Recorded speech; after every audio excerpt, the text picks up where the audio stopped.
Bismillahirrahmanirrahim. Assalamualaikum warahmatullahi wabarakatuh. Perkenalkan, kami dari kelompok 3 yang beranggotakan saya sendiri Anugrah Rizky Widyasmi dengan nomor NIM 207190005 dan teman saya Devi Patmawati dengan nomor NIM 207190013. Di sini kami akan mempresentasikan mengenai pengembangan kode etik guru untuk memenuhi mata kuliah studi etika dan profesi keguruan. Yang pertama, pengertian kode etik guru. Kode etik guru sebuah pekerjaan profesional tertentu memiliki pedoman yang dapat dijadikan rujukan dalam melaksanakan berbagai tugasnya. Istilah kode etik sangat sering kita dengar.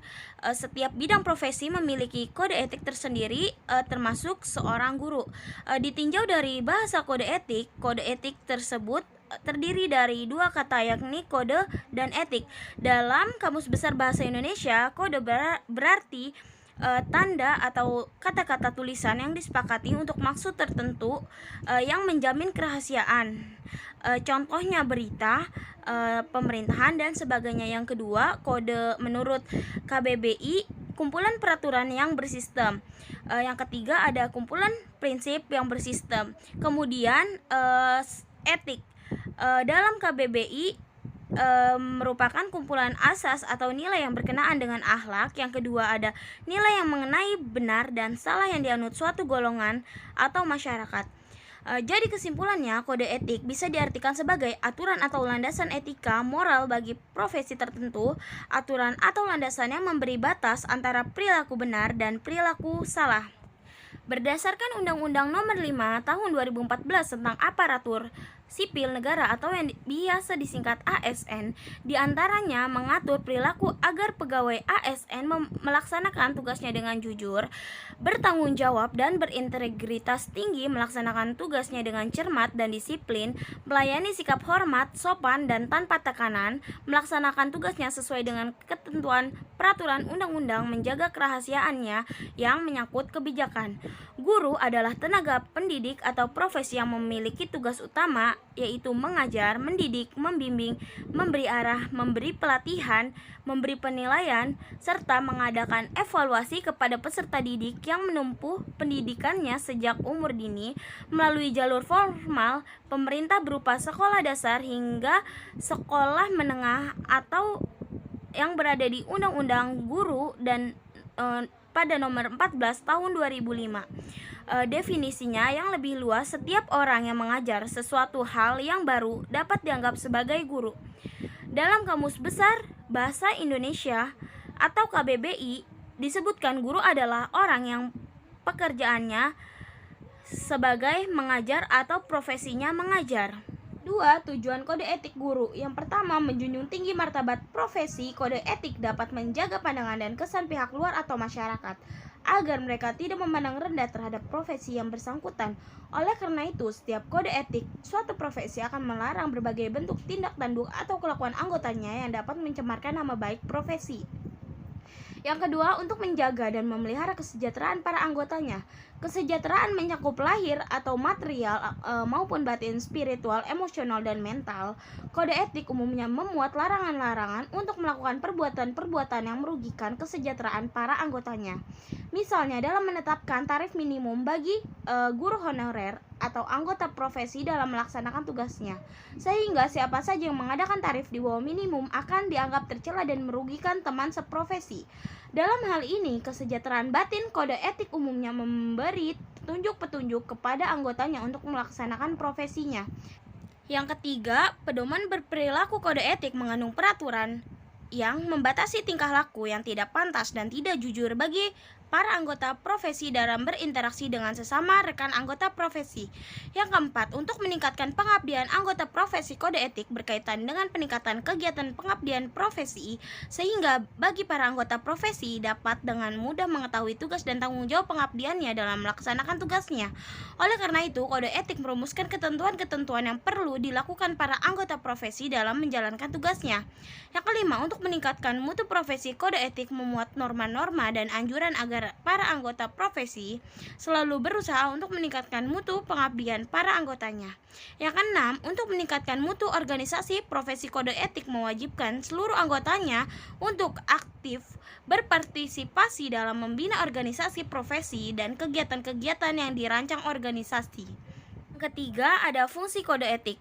Pada dasarnya kode etik memiliki fungsi ganda, yaitu sebagai perlindungan dan pengembangan bagi profesi. Fungsi seperti itu sama dengan yang diungkapkan oleh beberapa ahli. Yang pertama ada Gibson dan Michael, yang lebih mementingkan kode etik sebagai pedoman pelaksanaan tugas profesional dan pedoman bagi masyarakat sebagai seorang profesional. Yang kedua ada Biggs and Blocher, mengemukakan 3 fungsi kode etik. Yang pertama adalah melindungi suatu profesi dari campuran tangan pemerintah. Yang kedua ada mencegah terjadinya pertentangan internal dalam suatu profesi. Yang ketiga melindungi para praktisi dari kesalahan praktik suatu profesi.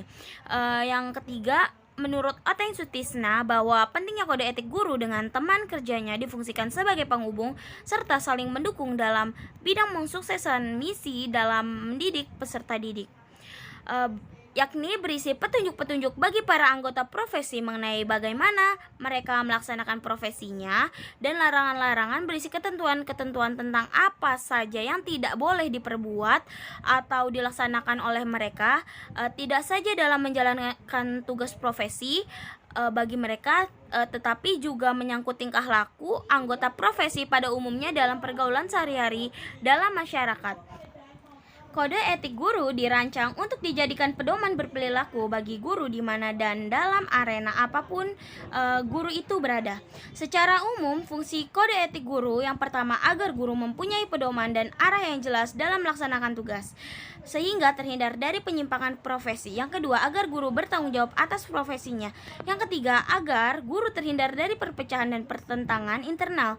Yang keempat, mampu meningkatkan kualitas dan pelayanan sehingga jasa guru diakui dan digunakan oleh masyarakat. Yang kelima ada dapat membantu memecahkan masalah dan mengembangkan diri.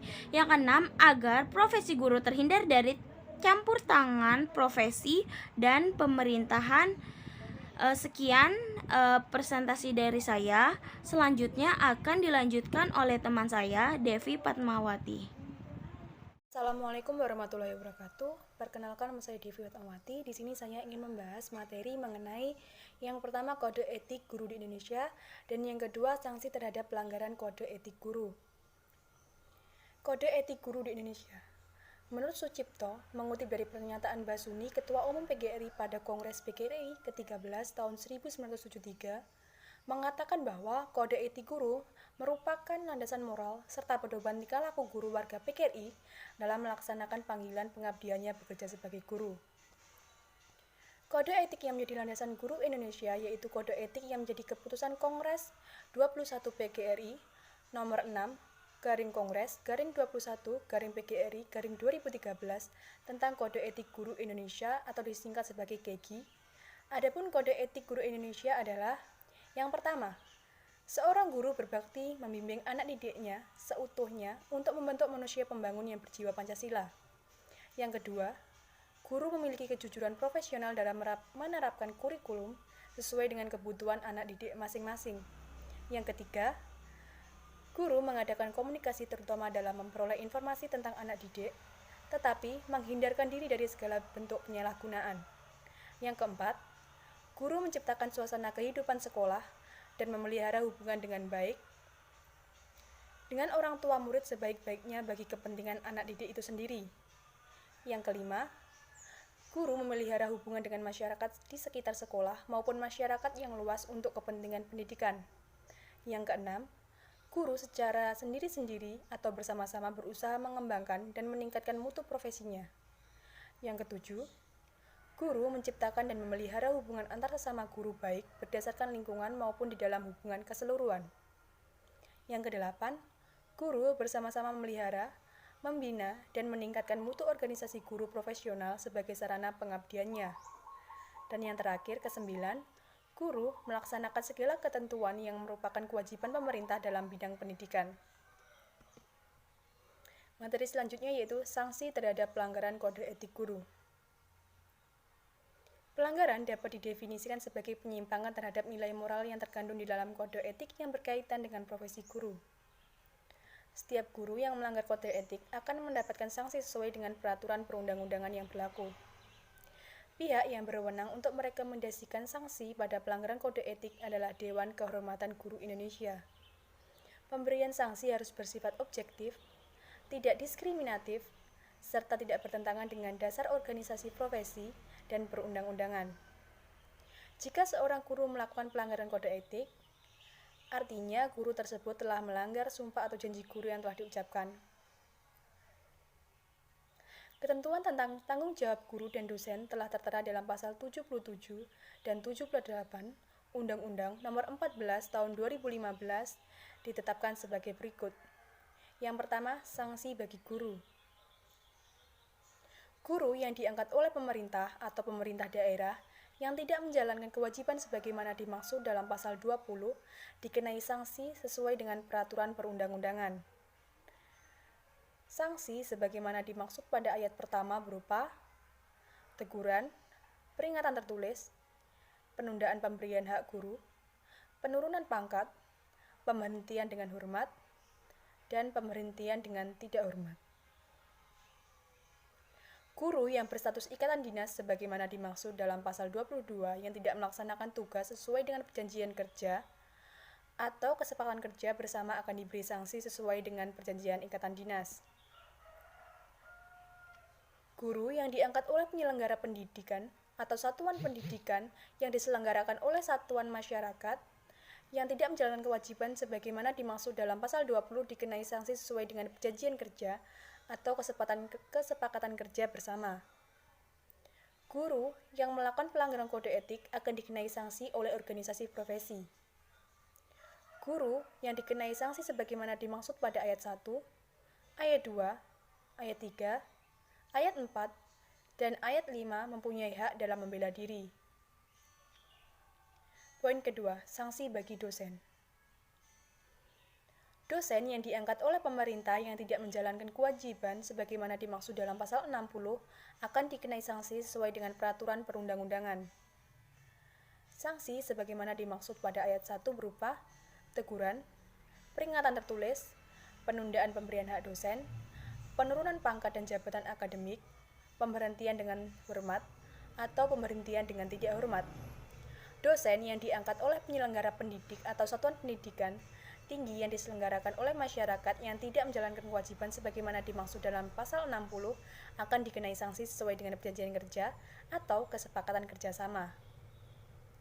Dosen yang berstatus ikatan dinas sebagaimana dimaksud dalam pasal 62 yang tidak melaksanakan atau menjalankan tugas sesuai dengan perjanjian kerja atau kesepakatan kerja bersama akan diberi sanksi sesuai dengan perjanjian ikatan dinas. Dosen yang dikenai sanksi sebagaimana dimaksud pada ayat 1, 2, ayat 3, dan ayat 4 mempunyai hak dalam membela diri. Sekian penjelasan materi yang dapat saya sampaikan. Ada kurangnya mohon maaf. Akhiran, wassalamualaikum warahmatullahi wabarakatuh.